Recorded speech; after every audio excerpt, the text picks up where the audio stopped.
Welcome to the Dan Stevens Show. Today on the show I'm going to be talking about the Bonnie Blue documentary that I just watched. It's called 1,000 Men and Me, and it is about a woman who recorded Bonnie Blue in and around the time that she slept with 1,057 men in the space of 12 hours. I had other things lined up to talk about today, but then I was on my Instagram and a thing popped up where okay, an innuendo came into my mind there, but look, we're not going to do that today, otherwise this will be a very long episode. We're not we're not doing that today because it's just going to be full of innuendos due to the subject matter. So I'm not. Sometimes at some points during the episode you're going to be thinking, oh, you could have gone for that one, whatever, but I'm not going to do them. You can just we'll see, but we're no. Okay, so she slept with 1,057 men in 12 hours. I think it was in London. There was fellas in balaclavas.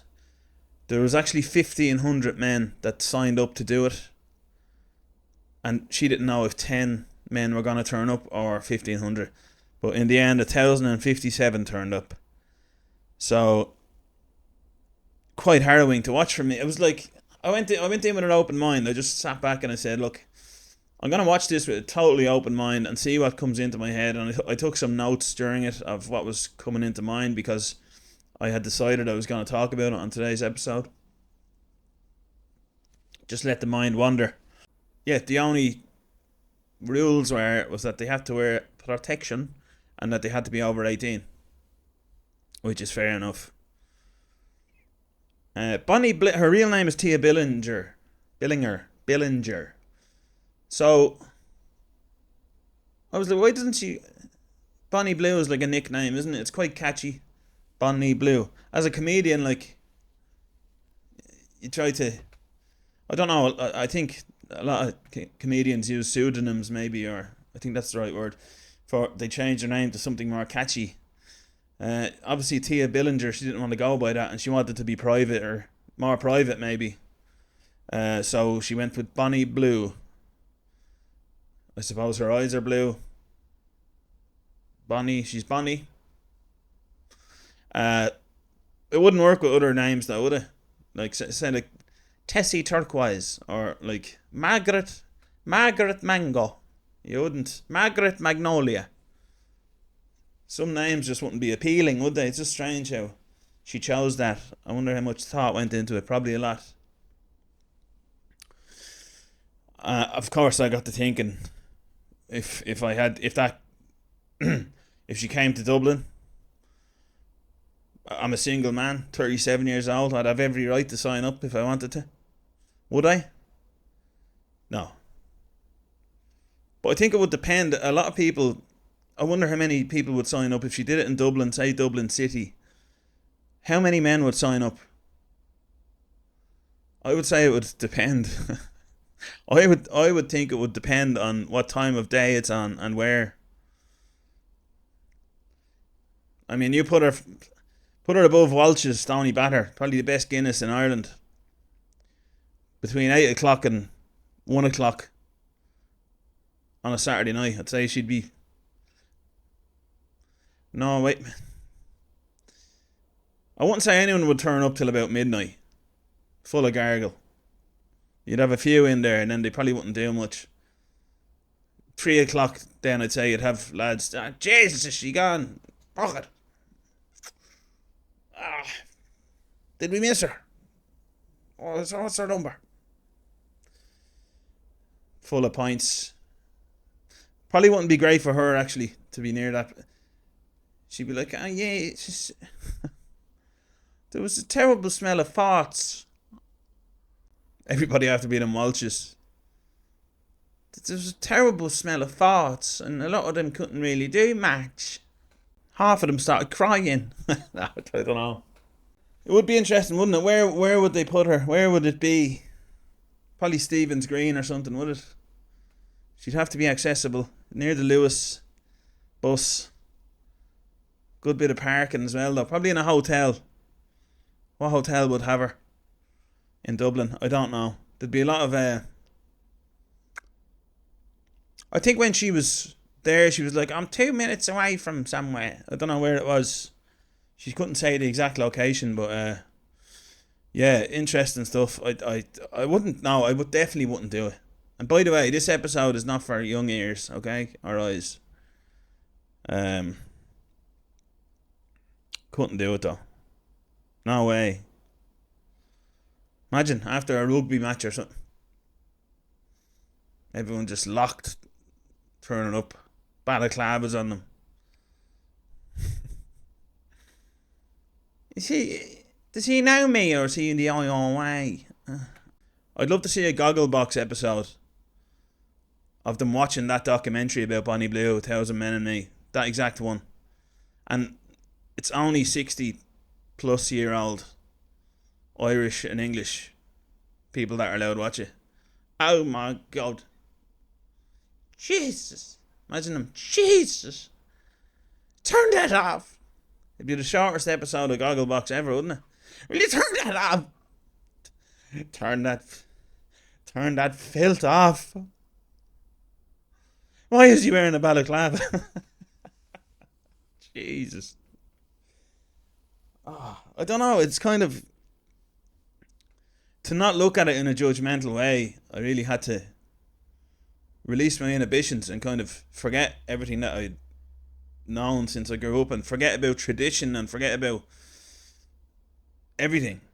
Forget about your belief system about relationships and all that, because she's calling for married men and 18-year-old boys and stuff. I mean, she went to spring break, I think, last year at some point, and rode a load of lads there.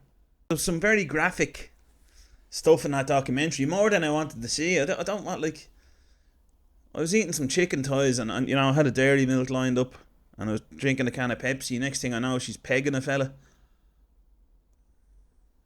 And it shows his face and everything. He's like that. Oh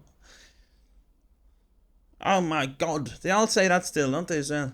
Oh my God. They don't even believe in God. Why is he still involved? I'd say God is like, don't be fucking saying my name anymore. Oh my God. Who is your God?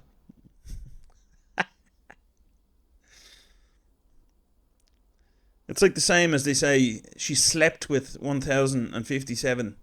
I remember seeing that in the headline. Bonnie Blue has slept with 1,057 men in 12 hours. There was no sleeping. It was the opposite of sleeping. I'd say she slept afterwards, alright. I think she got the flu after. Flute and then flew. I don't know. It's a new world, isn't it? And she's right. She was like, fella, I don't want to say the W word. She's like, if you don't like it, stop pulling your plum over me. Again, it's not for kids, this episode. Put her near the pub with good Guinness on a Saturday night, and she'd be like, they'd be like, how many guys did you get through, Bonnie? She'd be like, none. And there was a really bad smell of farts. They just couldn't perform. I don't know what was wrong with them. And I never smelled farts like that before. That's 8 Guinness for you, Bonnie. 8 pints and a pack of Johnny Blue. And then another visit to Bonnie Blue. Counterproductive, I'd say. That's like, definitely, if I was her, they were handing out like Johnny's, whatever. I can't. Why do I get that feeling when it's not even a bad word? Like, Johnny's won't get censored on YouTube, will it? Condoms. They're handing out them. They should have been. You'd make people brush their teeth as well, wouldn't you? Or have a shower. I'd say there was some smell of Lynx Africa off of them lads in the balaclavas. Lynx Africa, cheapest deodorant on the market. Fucking fellas in balaclavas and shorts. What is going on? Jesus. She's like, there isn't anyone I wouldn't ride. There isn't anyone I wouldn't F as long as they're 18, she says. Cool, blimey. Don't know what to think of it. Let her at it. See, we create these markets. We watch everybody, not everybody, but young fellas and men watch too much porn, and then this is the result of it. It becomes real. So it's just real porn. Fellas are just queuing up to do a bit of real porn. Interactive. It's like a VR, except just R. Bonnie, Bonnie Blue, how do you do? Tia Billinger. I mentioned earlier the peg thing. So what happened was she got banned from OnlyFans. So she had to just put up regular porn, right? And she put out a survey of all the men and anyone who responded. 40% of them wanted to see her pegging other men. So then she met up with a fella, Andy Lee or something. He's an Irish porn star. I think the lad, he was on You Having Us On, which is another podcast. Check it out. Two great lads. And he brought her to some house. I don't know if it was in Dublin. And then there was a gay fella there. And she puts on like a strap on. She puts a strap on. And then it showed her, like, I didn't expect to see it, like Channel 4, like, what he's doing. I had to look. I saw his face then. It didn't show all the details, but it shows his face, like, and I was like, no, trying to eat me dinner here. I took a few pictures of me. I was like, I'll take a picture of my reaction to this now. Because I was doing these kind of.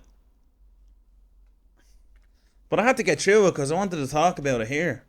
So I had to watch it all. I would have turned it off usually or fast forwarded it. But it's just the love of the game, I have to do it. I had to do it. Your man is delighted with himself. Bonnie Blue lashing him out of it. Oh yeah.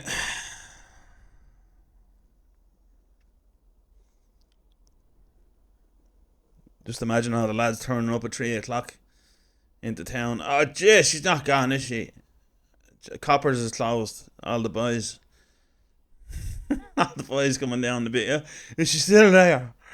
Oh, fuck her anyway. She's gone, is she? She went at 1 o'clock. Fuck it, we'll go to the casino. All the guards. Put her down in Templemore, she'd do alright, I'd say. Shouldn't say that. Yeah. At the end of it then, it was like she met up with Andrew Tate and she got a lot of backlash. So it's not the first backlash she's got. What? Yeah, what? Get up. So yeah, I wouldn't call it disturbing. Another thing was her family were on, her mother was on. She's like, I fully support her. I think she can do what she wants. She used to be a great dancer, all this. And I was like, Jesus, that's unbelievable. And then the documentary is like, once she made all that money, she put her family on the payroll. And I was like, there, makes sense now. I'd be supportive too. You do you. And let everyone else do you as well. Put me on the payroll. Happy days. Maybe she will come to Dublin. Or maybe she knows better. Getting a voice changer on a balaclava. How are you, Bonnie? How are you, Bonnie? Do you want to ride, yeah? I only had 2 pints, Bonnie. I only had 2 pints. Oh, what's that smell? Sorry, I was on the Guinness, Bonnie. Anyway, you're right. Voice changer. Just sounds like me still, doesn't it?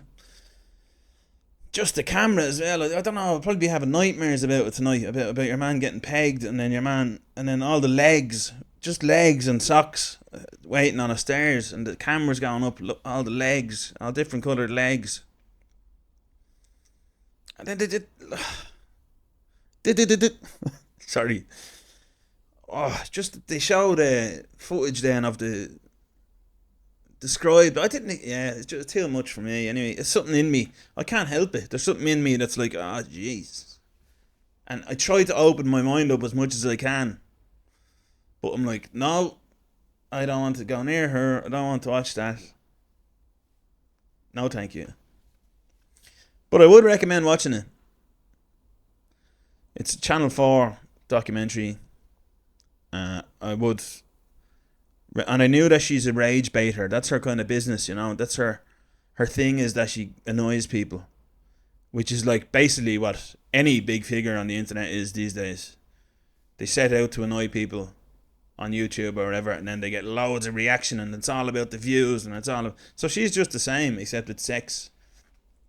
So she's rage baiting she's testing people's limits, of people that are religious or people that are of different faith, and women. The feminism movement, they say, is she pushing feminism backwards? Is it good for feminism? Is it objectifying women? Is it she's talking about now going in a box somewhere and being tied up, and everyone's just allowed in, have a go. So then that's rage baiting people who are like, that's glorifying sexual assault, you know. So she's just causing so much consternation and so much conversation, and then she's making loads of money from it. So her bank account is unbelievably full, but yeah, she can't go out in public because she's so hated, and it's so risky, and she's worried about acid attacks and all this sort of stuff. But yeah, I think she didn't. You're probably wondering, like, after 1,057 men in 12 hours, like, I would rather be number one than 1057, wouldn't you? No, that's rotten. Why did my mind go there? Anyway, but you would though, wouldn't you? Yeah, the only consequence physically that she had from the whole scenario was she got the flu after. She got a bad old flu, and I think her eyes were a bit bloodshot or something. So I've gotten those things myself in the past, and I didn't get, you know. So maybe she would have got the flu anyway. Bit run down, maybe. So is that a double entendre or an innuendo? I don't know. But anyway, that's been that. Hope you enjoyed it. It was an interesting watch. Very much so. And I'd recommend watching it, seeing what you think of it. Hope you're enjoying the show in general. Please like, follow, subscribe. Everything you can do to support would be great. Thanks for watching. Thanks for listening. See you on the next one. All the best.